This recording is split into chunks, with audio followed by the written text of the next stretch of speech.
Bienvenue sur Reddit, le meilleur de Reddit, mais en français.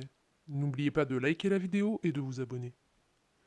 Pour aujourd'hui, je vous ai préparé 3 petites histoires de vengeance, j'espère qu'elles vous plairont. La première s'intitule Tu me maltraites quand je suis enfant, je détruis ta vie quand je suis ado. Ça fait une éternité que je veux raconter cette histoire, et je pense que Reddit est l'endroit parfait pour raconter cette vengeance. Quand j'avais environ 10 ans, mon père s'est trouvé une nouvelle copine, Lorraine. Lorraine était un monstre de cruauté. Quand je l'ai rencontrée, elle était sympa, adorable même. Je l'ai très vite appréciée. Mais la situation s'est très vite dégradée ensuite. Ça a commencé doucement. Lorraine volait mes affaires et le niait ensuite. Et bien sûr, tout le monde la croyait. Elle me disait que mon père l'aimait plus que moi, et qu'en un claquement de doigts, elle pouvait faire en sorte qu'il ne me voie plus jamais. Elle a lu mon journal intime et a raconté à tout le monde ce que j'avais écrit dedans. Elle a fait un signalement à la SPA en disant que je maltraitais des animaux. C'est fou. Après quelques années, elle a convaincu mon père de me battre. Oui, je sais, c'est un adulte responsable de ses propres choix. Elle passait son temps à dire à mon père que je me comportais mal et l'encourageait à me faire du mal. Au bout d'un moment, il a changé et il s'est juste mis à faire ce qu'elle voulait quand elle le lui demandait. Il y a tellement de choses qu'elle m'a fait subir, mais vous voyez l'idée. Lorraine et mon père se sont séparés quand j'avais 16 ans, mais ils avaient encore une maison ensemble. C'est à cette époque, alors que j'étais une ado très mal dans ma peau, que j'ai décidé de me venger. J'ai passé des mois à préparer mon plan. Et voici ce que j'ai fait. Je voulais que tous les aspects de la vie de Lorraine se cassent la gueule en même temps. Donc le timing était important. J'ai commencé par la faire virer et par faire en sorte qu'elle ait un casier judiciaire. Lorraine travaillait pour la police, dans un entrepôt pour bien saisi. Mais Lorraine étant une horrible personne, elle avait pour habitude de se servir dans l'entrepôt. J'ai noté toutes les fois où je savais qu'elle avait volé quelque chose, et quand j'ai eu une liste bien étoffée, je l'ai fait parvenir à sa hiérarchie de manière anonyme. Lorraine a été suspendue immédiatement, et après quelques semaines, ils ont confirmé qu'elle les avait bien volés. Elle a été immédiatement virée et poursuivie pour vol. À ce moment-là, Lorraine n'avait plus de travail et aucune chance d'en retrouver un. Étape 2 de mon plan. Lorraine, sans revenu, avait besoin de vendre la maison parce qu'elle ne pouvait plus rembourser le prêt. Mon père aussi voulait la vendre pour pouvoir emménager avec sa nouvelle copine. Donc j'ai fait en sorte que cette maison ne puisse pas se vendre, et qu'il soit horrible d'y vivre. Lorraine était stupide et ne fermait jamais à clé la porte arrière de la maison. Donc je suis rentré quand je savais qu'elle n'était pas là, et j'ai caché des trucs horribles. Des insectes morts partout, des crevettes mortes sous le plancher, d'autres cousues dans des doublures de rideaux, des souris mortes de partout, même sous l'oreiller de Lorraine, des souris vivantes dans les placards de la cuisine. La maison puait et personne ne savait pourquoi. Les agences immobilières refusaient d'essayer de la vendre, ou alors pour un prix bien inférieur à la moyenne du marché. Mais les acheteurs intéressés se faisaient la malle quand personne ne pouvait leur expliquer l'origine de l'odeur affreuse. Lorraine était au bord de la faillite, exactement ce que je voulais. Mais il me restait une partie de sa vie à laquelle je n'avais pas encore touché. Lorraine était en couple depuis environ un an. Je me souviens même plus de son prénom. On l'appellera John pour cette histoire.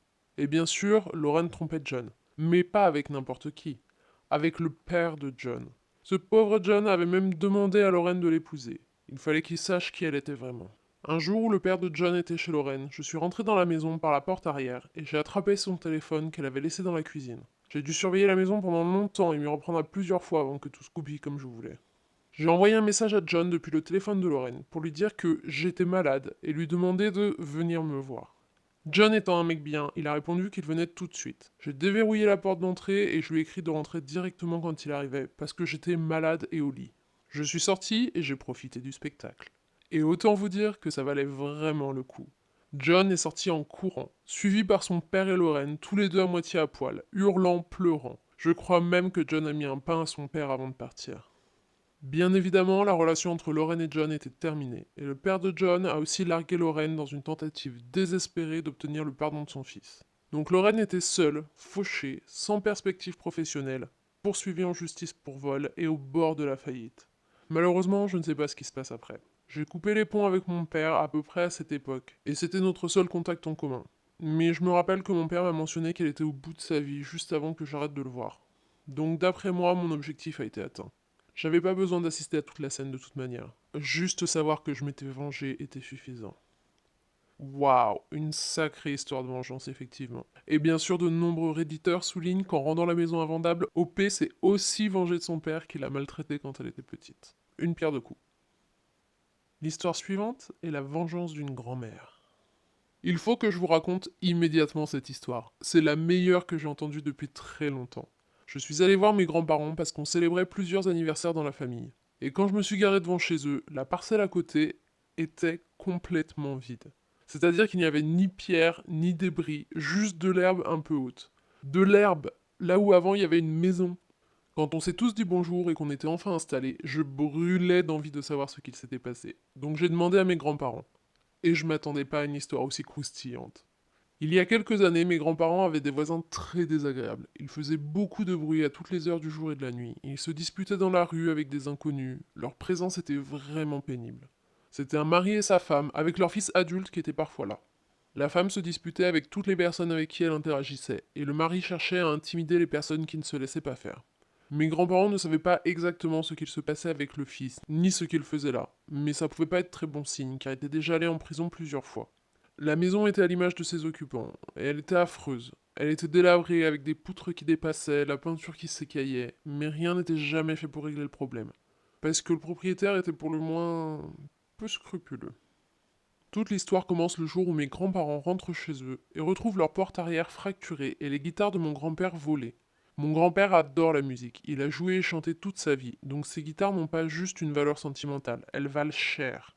Ils ont bien sûr appelé les flics, et après quelques recherches, ils se sont rendus compte que les guitares volées avaient été revendues par le fils des voisins. Ils n'ont pas pu récupérer les guitares malheureusement, mais mes grands-parents ont reçu une compensation financière généreuse parce qu'elles étaient assurées. J'ai d'ailleurs appris aujourd'hui qu'on pouvait assurer une guitare. Vu la valeur des guitares, leur vol était un délit grave, et le fils s'est à nouveau retrouvé en prison.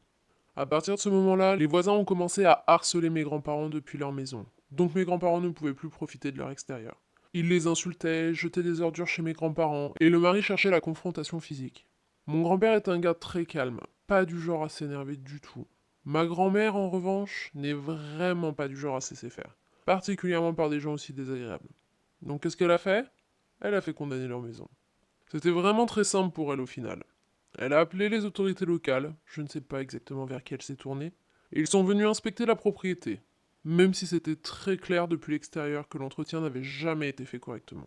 Un appel a mené à un autre, et la maison a été déclarée insalubre et les voisins ont dû partir. Je ne sais pas exactement où ils sont allés, mais normalement le propriétaire devait payer un hôtel le temps que la maison soit à nouveau habitable. Parlons maintenant de cet horrible propriétaire sans scrupules. Bien sûr, ses locataires lui avaient dit exactement qui avait fait condamner la maison, et il était pour le moins agacé. Mais au lieu de réparer sa propriété, il décide de s'énerver contre mes grands-parents. Et il leur hurle qu'ils sont des idiots de l'avoir dénoncé, et qu'ils lui ont fait perdre beaucoup d'argent, qu'il va leur faire un procès, etc. C'est arrivé à un point où les voisins d'en face se sont inquiétés et ont appelé la police. Les flics sont venus et ont calmé la situation.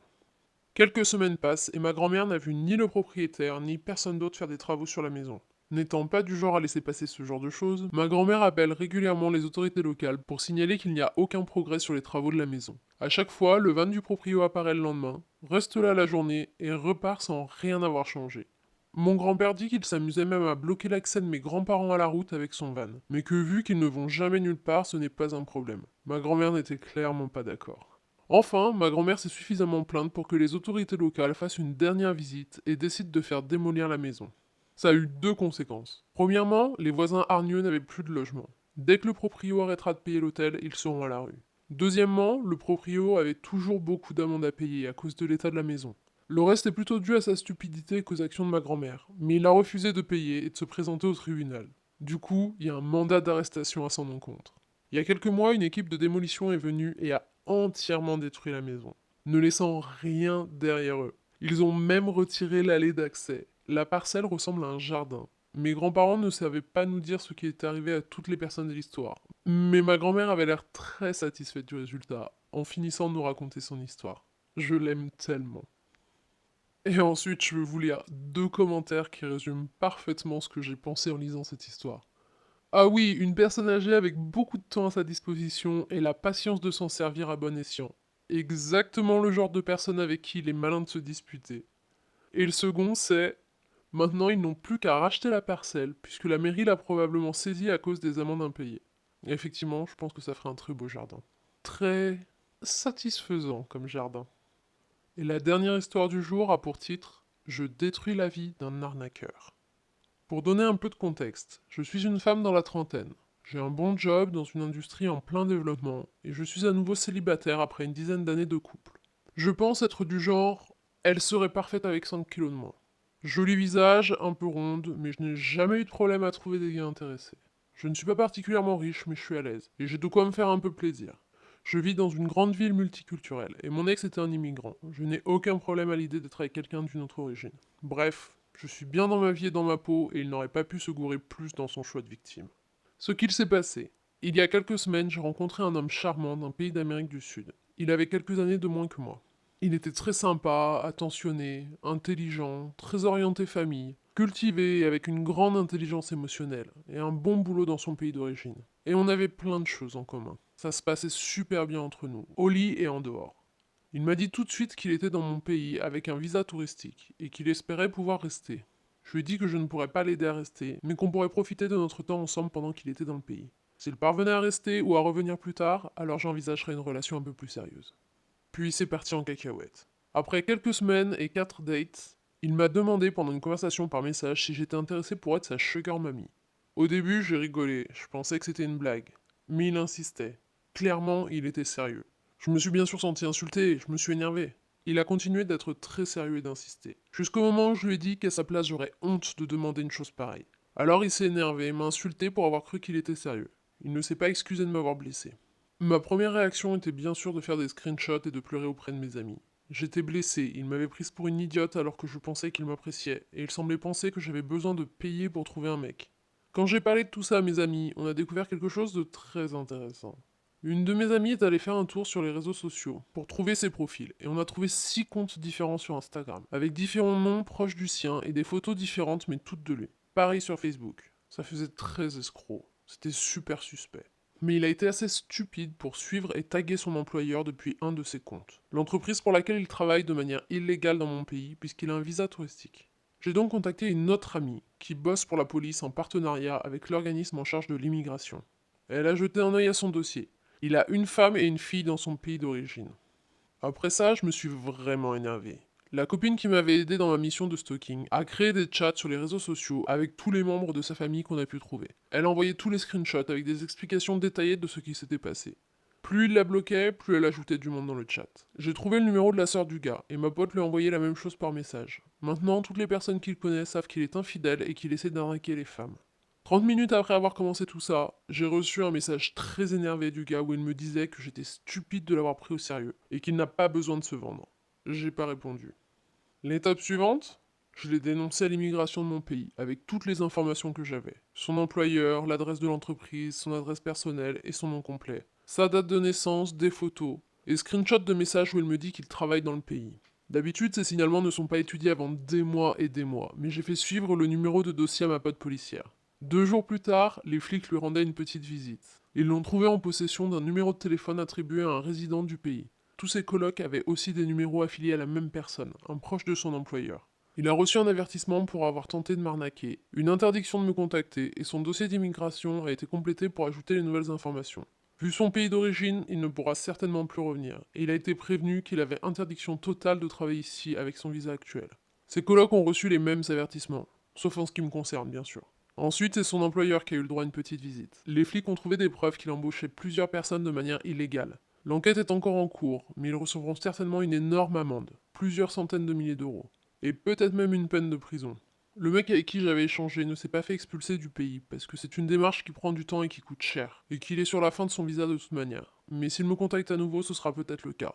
J'espère qu'il appréciera de retrouver sa femme, qui doit être super énervée, et tous ses proches qui savent exactement comment il traite les femmes. Et à jamais, j'espère. Waouh, je dois avouer que je trouve ça un petit peu extrême comme vengeance, vu la faute, on va dire. Prévenir la femme qui l'attend dans son pays, je trouve ça cool. Je trouve ça plutôt cool qu'elle sache ce qui se passe. Tout le reste, c'est waouh, oh, dur. Faut pas énerver OP. Vous auriez fait pareil?